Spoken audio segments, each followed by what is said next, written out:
A victim of sexual abuse by a Sussex priest has today travelled to London, calling on the government to commission a public inquiry into abuse of children by clergy. Phil Johnson was targeted by Eastbourne vicar Roy Cotton.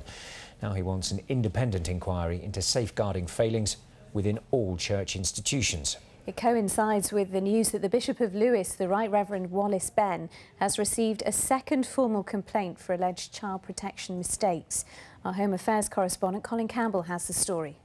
There is deep concern that some of those bishops are acting against the interests of children and for the... Stop Church Child Abuse is the campaign. Its aim, persuade the government to launch a national inquiry into the abuse of children by priests. I think it's clear from everything that's happened and the numerous inquiries that there have been that the church can't be trusted to be allowed to go on investigating itself anymore. Phil was sexually abused as a boy by Eastbourne vicar Roy Cotton. Cotton ordained despite having a conviction for abuse. Today, Phil Johnson met in London with specialist lawyers, charities that support survivors and other victims of abuse to try to kickstart a public inquiry. One MP has already given it her backing. This organisation, these people coming together, is really important because once you set up an organisation, lots more people will come forward, I think probably with the evidence that this should take place. It is the significant failings within the Diocese of Chichester which has prompted victims to unite in a common cause. I, for one, would not be here today if it wasn't for my abuse and for the way the church just completely ignored me and not handled my personal case. Research carried out by the group suggests there are hundreds of clergy across the country with allegations who've gone unprosecuted, that bishops have kept allegations of abuse away from police and social services, and that bishops have protected clergy who abused.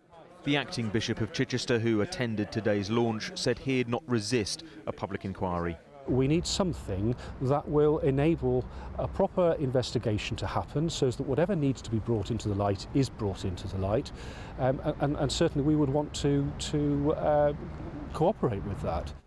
No government cooperation yet. The group says it's now seeking further support from MPs.